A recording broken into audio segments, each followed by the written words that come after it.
Ayan mga loves, gagawa tayo ng sotanghon gisado.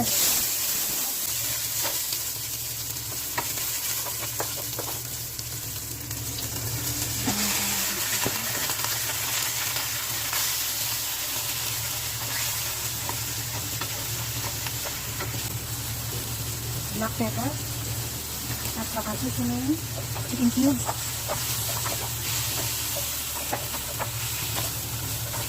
Lagyan po natin ang water para maluto yung ating chicken.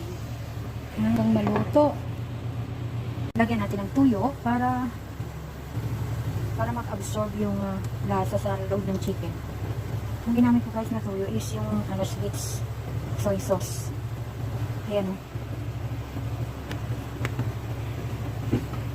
Yan, kunti lang kasi sobrang tamis naman to.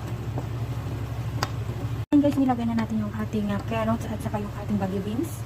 And so ito na nga tayo.